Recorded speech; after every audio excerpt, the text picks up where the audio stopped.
At 5:16 local time, inside the Combat Information Center aboard the USS Abraham Lincoln, the silence feels intentional. There is no music, no casual conversation, only the soft, steady hum of ventilation and the faint ticking of a clock above the plotting table. Red light spills across the consoles, washing out faces and turning rank insignia into little more than shadows. A sonar operator leans in, headset pressed firmly against his ears. Clean lines move across the screen. Thermal layers, background noise, nothing out of the ordinary. Then, for less than a second, the pattern breaks. A return so faint it nearly vanishes the moment it appears. He says nothing at first. He rewinds the buffer and plays it again. The trace is still there. Brief, narrow, wrong, not a wail, not flow noise, not bottom clutter. It lingers just beneath the thermal layer, where sound bends and conceals what moves below. "Stand by," he says quietly. No alarm sounds, no heads turn. In this room, certainty matters more than speed. He marks the bearing. The contact disappears. Above them on the flight deck, the morning could not feel more different. Steel chains rattle as deck crews move with purpose. A pair of FA-18S idle forward, engines whining, exhaust rippling the air behind them. Yellow shirts signal with sharp, practiced motions. Wind sweeps across the deck, carrying the smell of jet fuel and heated metal. Near the starboard edge, an MH-60R Seahawk is being guided into position. Its rotors are still, blades locked, but the aircraft already looks tense and ready, as if waiting for a signal. Sailors secure tie-downs, their boots striking steel that vibrates with the carrier's steady speed. The deck is alive with noise, motion, and force. Down in CIC, it feels like a separate universe. The sonar display refreshes again. Nothing. The operator exhales slowly through his nose. Then the contact returns. Same bearing, same depth, longer this time. He raises 2 fingers. The watch officer steps closer, eyes fixed on the screen. No questions, just observation. "Mark it," the officer says. A timestamp appears. A quiet click follows as the system records the data. The contact barely moves. It does not close in. It does not pull away. It simply remains exactly where it should not be. Above, the Seahawk's auxiliary power unit comes alive with a rising mechanical whine that cuts through the morning air. Rotor blades unlock and begin to turn, slowly at first, then faster, until they slice the air into a steady, pounding rhythm. Crew chiefs step back with raised hands. The helicopter shudders as it fully wakes, the vibration traveling through the deck and deep into the ship's massive frame. No one in CIC mentions the aircraft. They do not need to. The sound reaches them faintly through the hull, a distant reminder that the ship is doing more than listening. It is getting ready. The sonar operator adjusts his settings. Passive only. No active pings. No announcements. If something is down there, the last thing they want is to reveal they are searching. The contact fades once more. Seconds pass. 10, 20. Then it returns, slightly stronger. This time, there is no uncertainty. The officer of the watch gives a small nod, the kind of acknowledgement that changes nothing on the surface and everything underneath. "Maintain track," he says. No classification. No one says the word submarine. On the flight deck, the Seahawk lifts cleanly into the air. Its rotors blur into a translucent disc as the aircraft rises, nose steady, sliding away from the carrier's island. The sound is overwhelming, physical, impossible to ignore. Sailors brace without thinking as the helicopter clears the deck and banks out over open water. Up there, it is all thunder and movement. Down here, it is breath, data, and silence. The sonar trace holds for a few more seconds, then slips back beneath the thermal layer, vanishing as smoothly as it arrived. The operator does not chase it. He lets the system record the absence. Sometimes what disappears says as much as what remains. The watch officer scans the room, calm faces, focused eyes, no raised voices, no dramatic gestures. "If that comes back," he says evenly, "I want it logged down to the second." The operator nods. Somewhere beneath the carrier, in cold, dense water where sound travels sideways and shadows seem to stretch forever, something is listening. And for the first time that morning, the crew of the Abraham Lincoln understands that the silence is not empty. It is shared. At 05:29 local time, the contact returns exactly as it left. Quiet, precise, and in the same place as before. Inside the Combat Information Center, the sonar display refreshes. The trace settles just below the thermal layer, holding depth with unnatural discipline. No wandering, no drift, no random fluctuation. It is steady in a way the ocean almost never is. The operator doesn't change his posture. He doesn't raise his voice or call attention to it. He simply tags the bearing and keeps watching. This time, the contact does not fade. 30 seconds pass. Then 40. It remains fixed, as if locked to an unseen grid. The watch officer steps closer, eyes narrowing, not from alarm, but from calculation. A passive contact holding position like this is not hiding. It is choosing exactly where to be. Above, the Seahawk moves ahead of the carrier, skimming low across the water before climbing to working altitude. The rotor noise gradually fades with distance, replaced by the constant roar of jet engines cycling on the flight deck. Another launch sequence is already in motion. Chains snap loose, hands signal, steel answers steel. Below, inside CIC, the room stays quiet. The sonar operator runs a comparative profile. Background noise, merchant traffic, marine life. None of it matches. The signature is narrow, controlled, filtered, too clean. Contact is maintaining depth, he says evenly. No speed change, no reaction, no evasion. That lands harder than any sudden maneuver. A vessel trying to disappear would slide deeper, reduce speed, angle away. This one does none of that. It remains inside the carrier's outer ring, close enough to matter, far enough to avoid immediate consequence. It is not retreating, it is observing. The watch officer checks the time, logs update in silence. A tactical picture begins to form, not one of immediate danger, but of clear intent.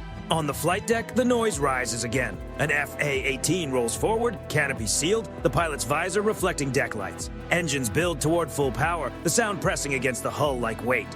Seconds later, the jet launches, disappearing off the bow in a burst of heat and motion. For anyone topside, it is a display of force and momentum.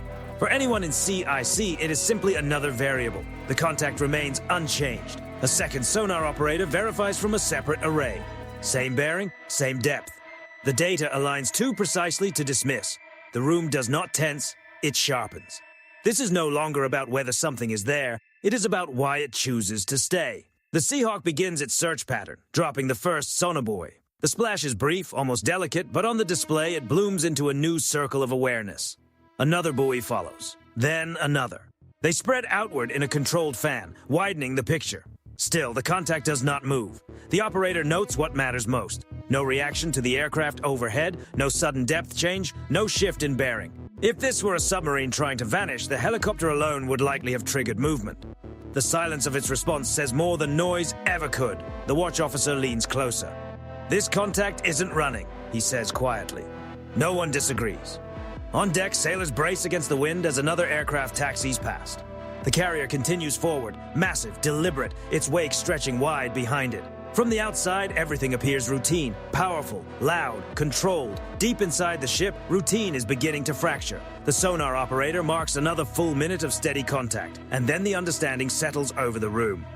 The submarine, because by now there is little else it could be, is not here by accident. It is not lost. It is not merely passing through. It is holding a position where it can hear everything, every turn of a propeller, every course correction, every launch and recovery cycle, close enough to collect information, far enough to test limits. This is not passive presence, it is measurement. The officer of the watch gives one small nod. Continue passive, he orders, no active emissions. They will not announce themselves, not yet. The submarine remains where it is, patient, methodical, waiting for the carrier to do what carriers always do, operate loudly, predictably, confidently.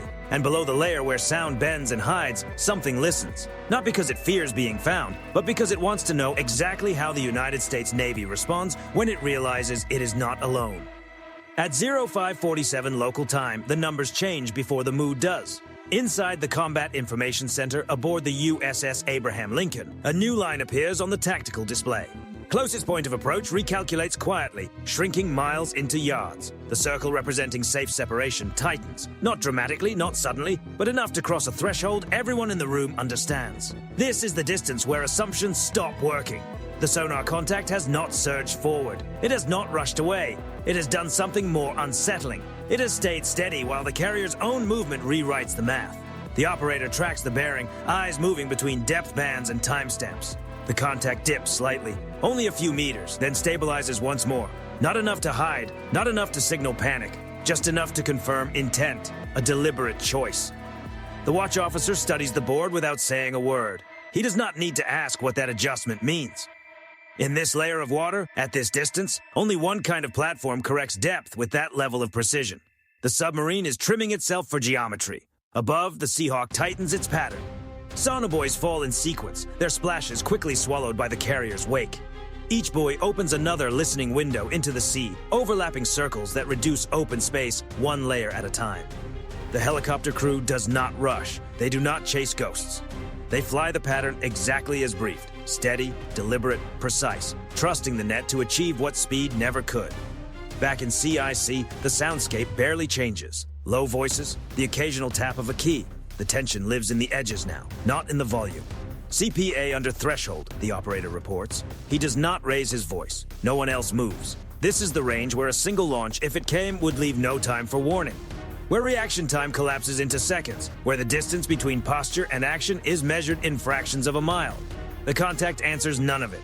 It does not accelerate. It does not reverse course. It holds position as if daring the geometry to complete its work. Another depth correction appears, small but unmistakable. The submarine is aligning itself not to escape, but to preserve a firing solution if one were needed. That is when the room tightens further, not with fear, but with focus. The watch officer speaks again, still calm. Continue passive. No illumination, no active sonar, no sudden declarations. If the submarine wants to listen, it will listen in silence. On the flight deck, another launch tears into the sky. The carrier remains what it has always been. Loud, visible, unapologetic. A presence that makes no effort to be anything else. Below, the listening sharpens. The sonar operator marks the contact's stability. No cavitation, no frantic maneuvering. This is not a crew reacting under pressure. This is a crew following a plan. The tactical picture fills in. Bearings overlap, escape corridors narrow, and without anyone saying it aloud, the same realization settles across the room. If the submarine intended to take the shot, this would be the moment. And it does not. The Seahawk checks in briefly. Sonobuoy pattern established, acoustic data streaming clean, no anomalies beyond the primary contact. That confirmation matters. It means the picture is real. It means the submarine is not a decoy, not a distortion of terrain or traffic. It is exactly what it appears to be. The carrier adjusts speed, almost too subtly to feel, noticeable more on instruments than through motion. A small change, but enough to bend firing angles and complicate a solution without escalating the encounter. The submarine answers again, trimming depth to match. A chess move. The officer of the watch watches the exchange unfold in numbers and vectors. He does not smile. He does not frown. He simply tracks the pattern. They're reacting to us, he says quietly. Not blindly, not aggressively. Intelligently. The distance continues to close, but the moment stretches. Every second without action adds more weight to the decision not being made on the other side. In the darkness beneath the carrier, where sound bends and pressure builds, the submarine holds at the edge of consequence. And inside CIC, everyone understands the same thing at the same time. At this range, no one is guessing anymore. At 0613 local time, the air picture sharpens before the sea changes. High above the formation, a P-8 Poseidon slides into position. It arrives without announcement, without fanfare. Its presence felt only through the stream of data, now feeding into the Combat Information Center aboard the USS Abraham Lincoln. No radar bloom, no broadcast call, just a clean handoff of numbers that tightens the picture until there is no room left for doubt. The submarine is still there, same bearing, same disciplined depth, still quiet. Inside CIC, the tactical display stops feeling abstract. Vectors align, timestamps sync, the solution does not flash or pulse, it simply appears, the way certainty often does. No one celebrates. The watch officer reads the board again, then looks toward the acoustic team. The exchange is brief, measured, professional. This is not a request for permission, it is a confirmation that they are ready. The carrier's movement remains steady, no abrupt turns, no dramatic changes in speed. Above deck, aircraft continue their cycles, loud, predictable, relentless. A constant mechanical thunder advertising the ship's presence to anyone listening below. That is the point. The submarine has had time. It had already learned the rhythm, it had studied the pattern. It knew exactly where it was. Then the Navy made its position clear. The order came without drama. One active ping, not a search pattern, not a sweep, just a brief, deliberate burst. Focused, controlled, impossible to mistake. The sound moved quickly through the water, slicing across the thermal layer and lighting up the water column in a narrow cone with nowhere left to disappear. For a split second, the sea answered with perfect clarity.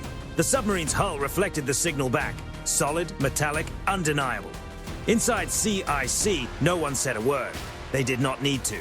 That ping was not an attack, and it was not even a warning in the usual sense. There was no follow-up built into it, no automatic escalation. It carried only one message. We see you. The response came at once. On the sonar display, the contact broke its stillness.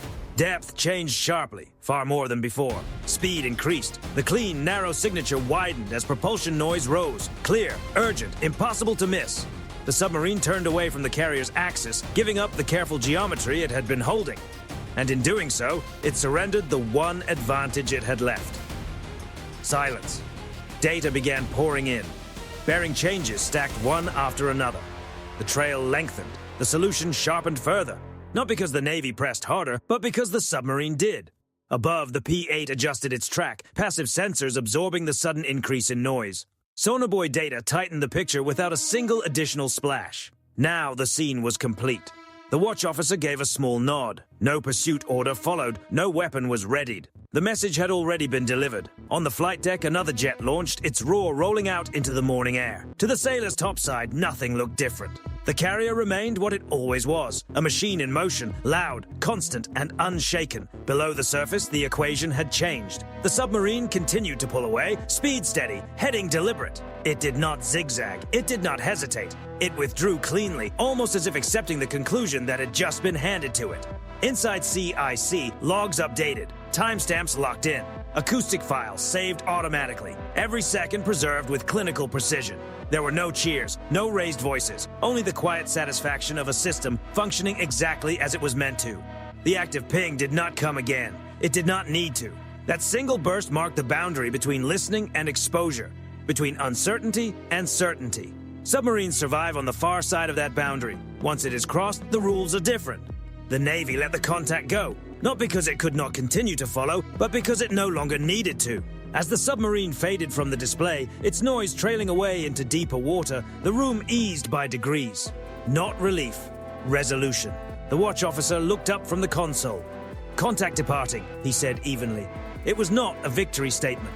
It was a fact. And in the quiet that followed, everyone in the room understood the same thing. That ping was never meant to begin a fight. It was meant to end one.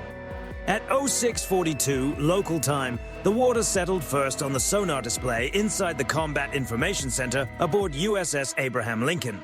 The noise floor dropped back to normal. The sharp edges of propulsion softened into a long, thinning trail, then disappeared beneath the deeper layers of the sea. The contact was gone. Not in a sudden vanishing act. Not in a last-second feint. Just a steady withdrawal until the ocean returned to what it had been before. Complex, crowded, and quiet enough to listen to again. The watch officer marked the departure. Time, bearing, final range. The system logged everything automatically, indifferent to the meaning of what had just ended. To the software, it was data. To the people in the room, it was closure. No one applauded, no one leaned back. CIC did what it always does. When a moment passes, it moves on. Above, the flight deck had never slowed. Jets recovered in sequence. Landing gear slammed against steel. Arresting cables snapped tight, then relaxed again. Yellow shirts waved aircraft clear. Engines wound down, then rose once more. The deck crew moves around one another with practiced precision, voices cutting through wind and exhaust, every motion sharp and efficient. From the outside, it looks like an ordinary morning at sea. That is no accident. The carrier holds its course and speed. No correction is announced, no public message goes out, no flare, no statement sent beyond the horizon. The submarine is allowed to leave without pursuit, not because it slipped away, but because it had already been answered. Inside CIC, the acoustic technicians begin the quiet work that follows an encounter like this. Files are tagged, synchronized, and archived. Every second of audio, from the first faint return to the moment propulsion noise surged, is preserved. Not for headlines, not for performance, for understanding. The officer of the watch reviews the timeline once more. The sequence is clean, passive detection, pattern established, geometry refined, active ping delivered, contact breaks away, no weapons used, no shouted warnings, no exchange beyond what the moment required. This is how modern sea control works, not through spectacle, but through certainty. On the bridge, the captain remains composed and unremarkable. He does not address the crew. He does not call for anything beyond standard reports. The ship continues forward, massive and unhurried, its presence filling the ocean in a way no stealth platform ever could. The strength of a carrier strike group is not only in what it can destroy, it is also in what it makes unnecessary. Below the surface, the submarine has already slipped into deeper water, its mission finished. Whatever information it came to collect now carries a cost it likely did not expect. Its presence was confirmed, its behavior was mapped, its response under pressure was observed in real time. It listened, and then it was made to reveal itself. Back aboard the Abraham Lincoln, routine continues without interruption. Meals are served, watches rotate, aircraft are refueled and rearmed. The ship's enormous machinery carries on, indifferent to the brief moment that tightened the edges of its world. That is the point. In the U.S. Navy, restraint is not hesitation, silence is not uncertainty, and control does not always announce itself with force. Sometimes control is a single sound, brief, deliberate, and impossible to misunderstand. A sound that tells the other side everything it needs to know. As the carrier drives forward through open water, leaving behind only wake and noise, the ocean closes around the moment once more. Layers settle. Currents return to their slow, patient drift. To anyone watching from a distance, nothing happened. And that is exactly how the Navy prefers it.